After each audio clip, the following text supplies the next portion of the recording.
Hello friends, welcome back to the daily vocabulary. అందరూ బాగున్నారా? మనం ఈ రోజు మన ఎల్టీఎక్స్ క్లాసెస్ లో డైలీ వొకాబులరీలోకి వెళ్ళిపోదామా? వెళ్ళే ముందు మీ అందరికీ చెప్పినట్టు ఈ రోజు మనం ఇడియం ఆఫ్ ద డే చూసేద్దామా? రెడీగా ఉన్నారా? ఈ రోజు మనం చెప్పుకోబోయే ఇడియం ఆఫ్ ద డే ఏంటి అంటే అండర్ ద వెదర్. ఏంటమ్మా? Under the weather. What is the meaning of the idiom under the weather? ఏం లేదమ్మా, చాలా సింపుల్ గానే చెప్తాను. మనకు ఒంట్లో బాగాలేదనుకోండి, అండర్ ద వెదర్ అనొచ్చు, అంతే. అదే అన్నారు చూడండి, if you are under the weather you are not feeling well. మనకు ఒంట్లో బాగోపోతే మనం అండర్ ద వెదర్ అనే ఇడియం యూజ్ చేయొచ్చు. ఇదిగోండి ఎగ్జాంపుల్ కూడా చూడండి ఒకసారి. వాడు ఏమన్నాడు? Hiroko is feeling a bit under the weather. He thinks he might have the flu. So under the weather అంటే ఏంటమ్మా? ఒంట్లో బాగోకపోవడం. Not feeling well. ఓకేనా? అలా ఈ రోజు మనం ఇడియం ఆఫ్ ద డే అయిపోయింది. ఇక మనం డైలీ వొకాబులరీలోకి వెళ్ళిపోదాం. My dear friends, competitive exams prepare అయ్యే వేరియస్ స్టూడెంట్స్ ఒకటే గుర్తుపెట్టుకోవాలి. అంటే వేరియస్ కాంపిటేటివ్ ఎగ్జామ్స్ ప్రిపేర్ అయ్యే స్టూడెంట్స్ ఎవరైతే ఉన్నారో మన ఎల్టీఎక్స్ క్లాసెస్ లో రకరకాల కోర్సెస్ ని ఆఫర్ చేస్తున్నారు. మీరు ప్లే స్టోర్ లోకి వెళ్ళి ఎల్టీఎక్స్ క్లాసెస్ యాప్ ని ఇన్స్టాల్ చేసుకోవచ్చు. వెబ్సైట్ లో ఫ్రీ డెమో క్లాసెస్ చూడొచ్చు. అతి ముఖ్యమైన కోర్సుల్లో ఇంగ్లీష్ ఇన్ఫినిటీ కోర్స్ ఒకటి ఉంది. ఎందుకంటే ఓన్లీ ఇంగ్లీష్ కోసం మాత్రమే తయారు చేయబడ్డ ఈ కోర్స్ చాలా మంచి కోర్స్ అని చెప్పొచ్చు. ఎందుకంటే ఇప్పుడున్న పోటీ ప్రపంచంలో, ఇప్పుడున్న కాంపిటీషన్ లో ఇంగ్లీష్ మీద మనం ఎక్స్ట్రా గైడెన్స్ స్పెండ్ చేయడం అందరికీ అవసరం. అందుకోసమే ఇంగ్లీష్ ఇన్ఫినిటీ బ్యాచ్ స్టార్ట్ చేయడం జరిగింది. అది కూడా లైఫ్ టైం వ్యాలిడిటీతో ఈ బ్యాచ్ అనేది స్టార్ట్ చేయడం జరిగింది. ఇందులో మీకు లైవ్ క్లాసెస్ ఉంటాయి, రికార్డెడ్ క్లాసెస్ కూడా ఉంటాయి. కాబట్టి ఇంత ఇంపార్టెంట్ కోర్స్ ని మీరు మిస్ అవ్వకూడదు. అది కూడా జస్ట్ 2000 రూపీస్ కి మాత్రమే. ఫ్రెండ్స్, నేను ఇక్కడ 2000 అని చెప్పాను, కానీ ఇక్కడ ఏముంది చూడండి, ఈ 2000 అనేది మే 15th దాకా మాత్రమే ఉంది. అంటే ఈ 2000 ఫీజు అనేది మనకి నిన్నటి దాకా మాత్రమే ఉంది. అయితే ఈ రోజు నుంచి ఫీజు అనేది ఇంక్రీజ్ అవుతోంది. ఈ రోజే మనకి ఫీజు అనేది ఇంక్రీజ్ అవుతోంది. కాబట్టి ఒకవేళ ఎవరైనా ఈ వేళే జాయిన్ అవ్వాలి అనుకుంటే ఈ నెంబర్ కి కాల్ చేయండి, 7893899553. ఒకవేళ సార్ మేము ఈ ఇన్ఫర్మేషన్ నిన్న మిస్ అయ్యాము, మేము ఈ ఇన్ఫర్మేషన్ ని నిన్న చూడలేదు అని ఎవరైనా కూడా అనుకుంటే ఒక్కసారి ఈ నెంబర్ కి కాల్ చేసి అడగడానికి ప్రయత్నం చేయండి. ఒకవేళ అవకాశం ఉంటే ఈ రోజు మే 16th అయినప్పటికీ కూడా మీకు దీనికి అంటే గత ఫీజు 2000 కి ఇవ్వడానికి ప్రయత్నం చేస్తాము, కానీ గ్యారంటీ కాదు. ఒకసారి మీరు ట్రై చేయండి. ఎందుకంటే నేను సండే కాబట్టి కొంతమంది ఇన్ఫర్మేషన్ మిస్ అవ్వచ్చు. సో ఇమ్మీడియట్ గా ఈ వీడియో చూడడం పూర్తయిన వెంటనే మీరు ఈ నెంబర్ కి కాల్ చేయండి. 2000 కి ఒకవేళ ఇంకా అవకాశం ఉంటే ఇస్తారు. సరేనా? ఇక my dear friends, English infinity గురించి కూడా మనం మాట్లాడుకోవడం జరిగింది కాబట్టి మనం మన డైలీ వొకాబులరీలోకి వెళ్ళిపోతున్నాం. మై డియర్ ఫ్రెండ్స్, మీ అందరికీ ఆల్రెడీ గతంలోనే తెలిసినట్టు మన ఎల్టీఎక్స్ క్లాసెస్ శ్రీకాకుళంలో కూడా బ్రాంచ్ ఉంది. అయితే అతి ముఖ్యమైన announcement, free demo class conduct చేస్తున్నారు. ఎప్పుడు? మే 22 అంటే కమింగ్ సండే మార్నింగ్ 10 o'clock కి ఫ్రీ డెమో క్లాస్ అనేది కండక్ట్ చేస్తారు. సో బ్యాంక్ ఎగ్జామ్స్ ప్రిపేర్ అయ్యేవారు, క్లర్క్ అవ్వచ్చు, పిఓ అవ్వచ్చు, స్టాఫ్ సెలక్షన్ కమిషన్ కి ప్రిపేర్ అయ్యేవారు, సిజిఎల్ అవ్వచ్చు, సిహెచ్ఎస్ఎల్ అవ్వచ్చు, రైల్వే రిక్రూట్మెంట్ అవ్వచ్చు, ఎస్ఐ కానిస్టేబుల్ అవ్వచ్చు, ఇలా ఏ కాంపిటేటివ్ ఎగ్జామ్ ప్రిపేర్ అయ్యేవారైనా కూడా డెమో క్లాస్ ఆఫ్లైన్ వినాలి అనుకుంటే, మేము శ్రీకాకుళం దగ్గరలో ఏదైనా ఒక బ్రాంచ్ లో జాయిన్ అవ్వాలనుకుంటున్నాము అని అనుకుంటే చక్కగా మీరు ఇక్కడ అడ్రస్ మెన్షన్ చేశారు చూడండి. ఈ అడ్రస్ లో మన ఎల్టీఎక్స్ క్లాసెస్ వారి బ్రాంచ్ ఉంది శ్రీకాకుళంలో. అక్కడికి వెళ్ళి డెమో క్లాస్ వినొచ్చు. నచ్చితే మీరు రెగ్యులర్ కోచింగ్ కి జాయిన్ అవ్వచ్చు. ఇంకా ఏమైనా వివరాలు కావాలంటే మీరు కాల్ చేయాల్సిన నంబర్ 7330738988. రైట్ ఫ్రెండ్స్, ఈ ఇన్ఫర్మేషన్ ఎవరికైనా మీకు తెలిసిన వారు శ్రీకాకుళం దగ్గరలో ఆఫ్లైన్ కోచింగ్ కి వెళ్ళాలనుకున్న వారికి మీరు ఇన్ఫర్మేషన్ ని పాస్ చేయొచ్చు. మై డియర్ ఫ్రెండ్స్, మీరు చూస్తున్నారు ఈ రోజు అంటే May 16th Hindu news paper. ఇందులో మనం పేజ్ నెంబర్ 6 లో ఉన్నాం. ఒక ముఖ్యమైన ఆర్టికల్లో ఉన్నాం. ఏం లేదండి, రీసెంట్ గా సెక్షన్ 124A కి సంబంధించి ఇప్పుడు ప్రతిరోజు మనకు ఆర్టికల్స్ వస్తున్నాయి. ఇందులో ఒక ముఖ్యమైన వొకాబులరీ దొరికింది, చూడండి. ఎబియన్స్. ఎబియన్స్ అంటే అర్థం ఏంటంటే ప్రస్తుతం వాడుకలో లేదు. సస్పెన్షన్ అని రాయండి, ఇబ్బంది లేదు. ఎబియన్స్ అంటే సస్పెండ్ అని రాయండి. ఎబియన్స్ అంటే ఏమని రాస్తారు? సస్పెండ్, సస్పెండ్ చేయుట. నెగేషన్ అనే మంచి వర్డ్ అయితే మనకు వచ్చిందండి. చూడండి ఏమొచ్చిందండి, నెగేషన్ అనే మంచి వర్డ్ అయితే వచ్చింది. నెగేషన్ అంటే ఓ రకంగా చెప్పాలంటే వ్యతిరేకించడం అని రాయండి, ఈజీగా ఉంటుంది. అపోజ్ అని రాసుకోండి ఇంగ్లీష్ మీడియం వారు. నెగేషన్ అంటే అపోజ్ ఏంటమ్మా, నెగేషన్ అంటే అపోజ్. రెప్లికేట్ అంటే ఏంటి? ఉన్నది ఉన్నట్టుగా కాపీ చేయడం. సో కాపీ అని రాసుకోండి. రెప్లికేట్ అంటే కాపీ. రెప్లికేట్ అంటే కాపీ. సెడిషన్ అంటే ఏంటి? రెచ్చగొట్టడం అని రాసుకోండి. రెచ్చగొట్టడాన్ని ఏమని రాసుకోవాలి సార్ ఇంగ్లీష్ లో అంటారా? ఇన్సైట్ అని రాసుకోండి. INCIT, ఇన్సైట్ అని రాసుకోండి. లేదు అంటే రెచ్చగొట్టడాన్ని మనం ప్రొవోక్ అని కూడా అంటాము. ప్రొవోక్ అని కూడా రాసుకోండి. స్టాట్యూట్స్ అంటే చట్టాలు అని రాసుకోండి. లా. స్టాట్యూట్స్ అంటే లా అని రాసుకోండి. చూసారా మనకి హెడ్లైన్స్, సబ్ హెడ్లైన్స్ లో ఎన్ని పదాలు వచ్చాయో. ఎబియన్స్ అంటే సస్పెన్షన్, అలాగే నెగేషన్ అంటే అపోజ్, రెప్లికేట్ అంటే కాపీ, సెడిషన్ అంటే రెచ్చగొట్టడం, అలాగే స్టాట్యూట్స్ అంటే చట్టాలు.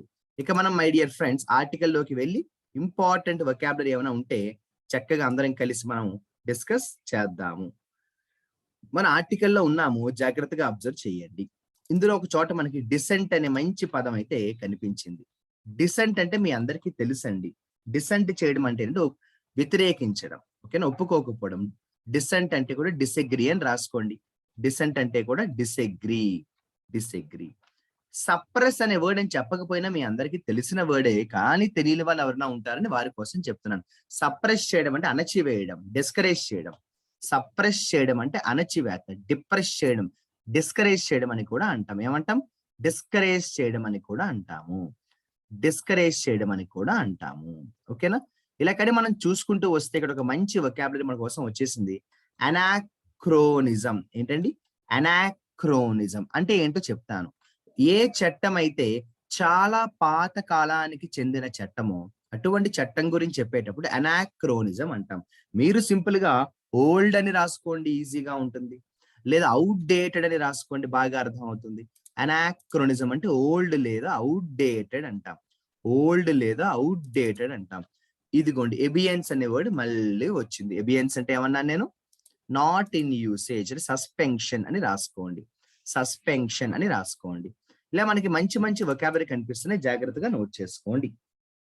ఇక్కడ చూడండి, డిపోజిషన్ అనే ఒక పదాన్ని వాడారు. డిపోజిషన్ అంటే తీసి పారేయడం, రిమూవ్ అని రాసుకోండి, ఈజీగా ఉంటుంది. డిపోజిషన్ అంటే రిమూవ్ చేసేయడం, సడన్ గా రిమూవ్ చేసేసి తొలగించడం. డిపోజిషన్ అంటే తొలగించుట అని రాసుకోండి.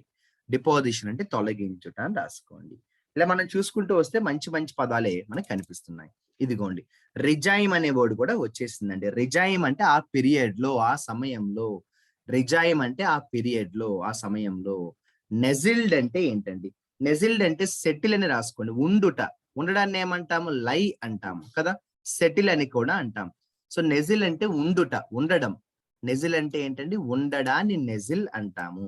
ఉండడాన్ని నెజిల్ అంటాము. సెటిల్ గా ఉంది అంటాను, చూసారా, అలా అన్నమాట. ఇలా మనం చూసుకుంటూ వచ్చినట్టయితే ఇక్కడ మనకి సెడిషన్ అనే పదం అయితే మళ్ళీ కనిపించింది. సెడిషన్ అంటే ఇందాక చెప్పినట్టు రెచ్చగొట్టడం అని రాసుకోవచ్చు మీరు. ఇక చూడండి, హేట్రెడ్ అంటే నేను చెప్పాలా, మీ అందరికీ తెలుసు. హేట్రెడ్ అంటే ఇష్టం లేకపోవడం. అదే చూడండి, కంటెంప్ట్ అంటే కూడా అంతేనండి, వ్యతిరేకంగా మాట్లాడడం. మీకు కంటెంప్ట్ ఆఫ్ కోర్ట్ అని వింటూ ఉంటారు, ఐడియా ఉందో? అలా అనమాట. కోర్టు ధిక్కారణ అంటారు. సో కంటెంప్ట్ అంటే కూడా వ్యతిరేకించడం, అపోజ్ అని రాసుకోండి. కంటెంప్ట్ అంటే కూడా ఏం రాసుకుంటారండి? అపోజ్ అని రాసుకోండి. కంటెంప్ట్ అంటే కూడా అపోజ్ అని రాసుకోండి. ఇలా మనం చూసుకుంటూ వస్తే ఇక్కడ ఒక మంచి వొకాబులరీ ఉంది, చూడండి మై డియర్ ఫ్రెండ్స్. ఇక్కడ మనకి డిస్‌లాయల్టీ. నిజం చెప్పాలంటే ఇది కష్టమైన వొకాబులరీ కానప్పటికీ కూడా మంచి వర్డ్ అని చెప్తున్నాను. లాయల్టీ అంటే నిజాయితీ, డిస్‌లాయల్టీ అంటే నిజాయితీ లేకుండా ఉండుట. నిజాయితీ లేకుండా ఉండడాన్ని మనం ఏమంటామంటే డిస్‌లాయల్టీ అంటాం. నిజాయితీ లేకుండా ఉండడాన్ని మనం డిస్‌లాయల్టీ అంటాము. ఇక మీరు గమనిస్తే ఇక్కడ ఇన్సెప్షన్ అనే పదం అయితే మనకొచ్చిందండి. ఇన్సెప్షన్ అంటే ఏంటి? మొదటి నుంచి అంటాం. అంటే ఫ్రమ్ ద బిగినింగ్ అన్నమాట. ఇన్సెప్షన్ అంటే మొదలు. ఫ్రమ్ ద స్టార్టింగ్ అంటాము. ఫ్రమ్ ద బిగినింగ్ అంటాము. ఇన్‌హెరెంట్ అంటే వారసత్వంగా వస్తున్నా అని రాసుకోవచ్చు. ఇన్‌హెరెంట్ ప్రాపర్టీ అంటాం కదా! అలా అన్నమాట. ఇన్‌హెరెంట్ ప్రాపర్టీ అంటాం కదండీ! అలా అన్నమాట. తర్వాత చూసినట్టయితే మీరు ఇగ్నోర్డ్ ఏంటండి? ఇగ్నోర్డ్ అంటే పట్టించుకోకపోవడం. నాట్ టేకింగ్ సీరియస్‌లీ అని రాసుకోవచ్చు. నాట్ టేకింగ్ సీరియస్‌లీ అని రాసుకోవచ్చు. ఎవిడెంట్ అంటే స్పష్టంగా, క్లియర్ అని రాయండి. ఎవిడెంట్ అంటే వెరీ క్లియర్ అని రాయండి. డిసెంట్ అంటే నేను చెప్పినట్టు నాట్ అగ్రీ అని రాయండి. డిసెంట్ అంటే నేను చెప్పినట్టు నాట్ అగ్రీ అని రాస్తారు. ఇక ఇందాక ఒక చోట మీకు సప్రెస్ అనే వర్డ్ చెప్పాను. రిప్రెసివ్ అంటే కూడా అదేనండి. ఒక రకంగా చెప్పండి అణచివేత అంటాను చూసారా? అలా అన్నమాట. ఇక ఫీచర్స్ అంటే ఏంటంటే క్వాలిటీస్ అండి. మనం ఏదైనా మొబైల్ కొన్నప్పుడు కూడా ఫీచర్స్ బాగున్నాయో లేదో చూసుకుంటాం కదండీ! కొంతమంది దీన్ని ఫ్యూచర్స్ అంటారు. ఫ్యూచర్స్ అనకూడదు. ఫ్యూచర్ అంటే భవిష్యత్తు ఎఫ్‌యు. ఫీచర్ అంటే క్వాలిటీస్ అంటాం కదండీ! అలా అన్నమాట. సో, ఫీచర్ అనే వర్డ్ చాలా ఇంపార్టెంట్ వర్డ్ అండి. ఫీచర్ అంటే క్వాలిటీ అంటామండి. వెరీ ఇంపార్టెంట్ అండి. ఫీచర్ అంటే ఏంటంటే క్వాలిటీ అంటాము. ఇలా మనం చూసుకుంటూ వస్తే మంచి మంచి పదాలు మనకి ఇందులో కనిపిస్తున్నాయి. ఇక నెక్స్ట్ ఏమున్నాయో చూద్దాము. ఇక్కడ ఈక్వివోకల్ అనే ఒక వర్డ్ అయితే వచ్చిందండి. ఈక్వివోకల్ అంటే కన్‌ఫ్యూజింగ్ అని రాయండి. నాట్ క్లియర్ అని కూడా రాసుకోవచ్చు. ఈక్వివోకల్ అంటే కన్‌ఫ్యూజింగ్ లేదా నాట్ క్లియర్, కన్‌ఫ్యూజింగ్ లేదా నాట్ క్లియర్ స్పష్టంగా లేని అంటే రకరకాల అర్థాలు కలిగిన అని కూడా అంటామనమాట. ఇక చూడండి ఎర్రోనియస్ అనే మంచి వర్డ్ అయితే మనందరి కోసం వచ్చేసిందండి. తప్పులతో కూడిన విత్ మిస్టేక్స్ అని రాసుకోవచ్చండి. ఎర్రర్ అంటాను చూసారా? అలా అనమాట. ఎర్రోనియస్ అంటే విత్ మిస్టేక్స్ అని రాసుకోవచ్చండి. విత్ మిస్టేక్స్ అని రాసుకోవచ్చండి. పెర్పిచ్యుయేట్ అంటే ఏంటంటే కొనసాగించడం. పెర్పిచ్యుయేట్ అంటే కొనసాగింపు. మేక్ టు కంటిన్యూ అని రాయండి.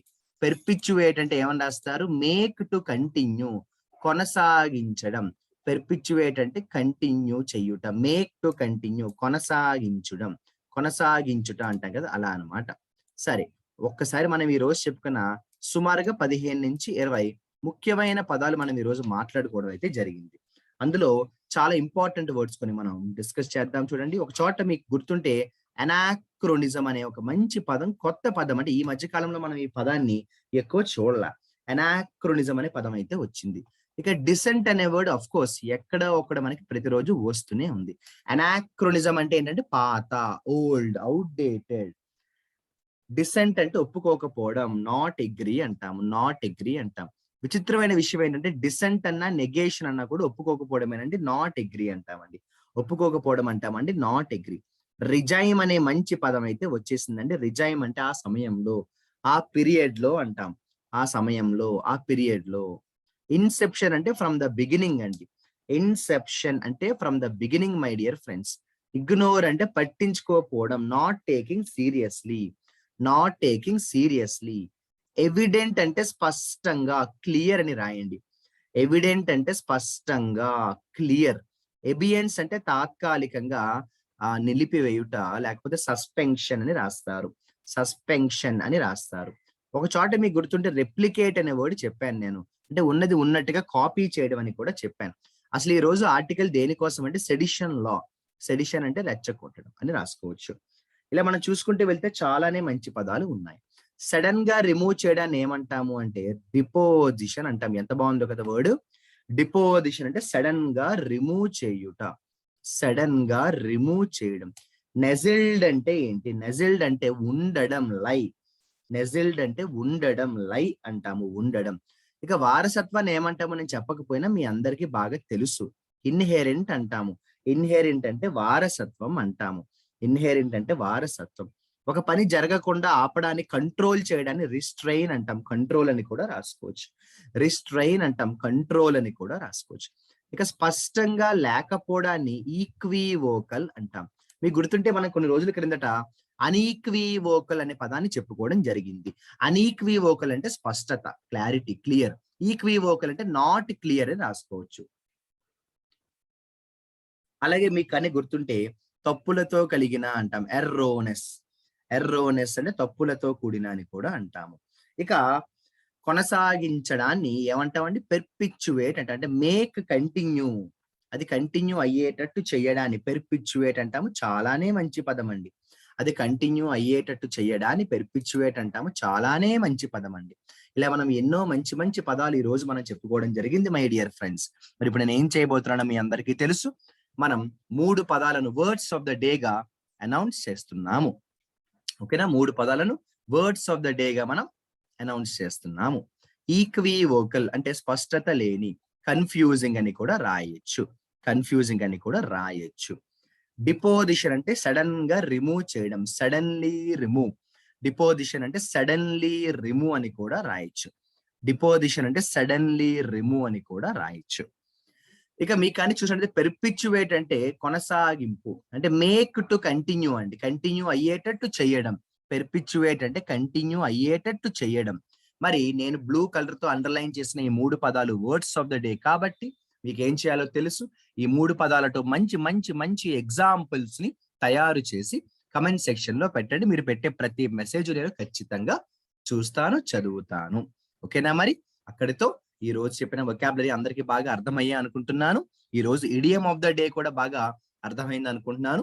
అలాగే నేను చేసిన ముఖ్యమైన అనౌన్స్మెంట్స్ కూడా అందరికీ అర్థమయ్యే అనుకుంటున్నాను. ఇంగ్లీష్ ఇన్ఫినిటీకి సంబంధించిన అనౌన్స్మెంట్ నిన్నటితో ఆఖరి తేదీ అయినా కూడా నిన్న సండే కాబట్టి ఒక్కసారి ఎవరైనా ఇన్ఫర్మేషన్ మిస్ అయిన వారు ఉంటే ప్రయత్నం చెయ్యండి. అవకాశం ఉన్నంత వరకు ఎప్పుడు కూడా ఎల్టీఎక్స్ క్లాసెస్ వారు స్టూడెంట్స్ కి సపోర్ట్ చేసే ప్రయత్నమే చేస్తారని మీ అందరికీ తెలుసు. ఇక ఈ రోజు వీడియో ఇక్కడితో ముగిద్దాము. తర్వాతి వొకాబులరీ క్లాస్ లో మనం మరికొన్ని ముఖ్యమైన వర్డ్స్ నేర్చుకుందాము. Wish you all the best my dear friends.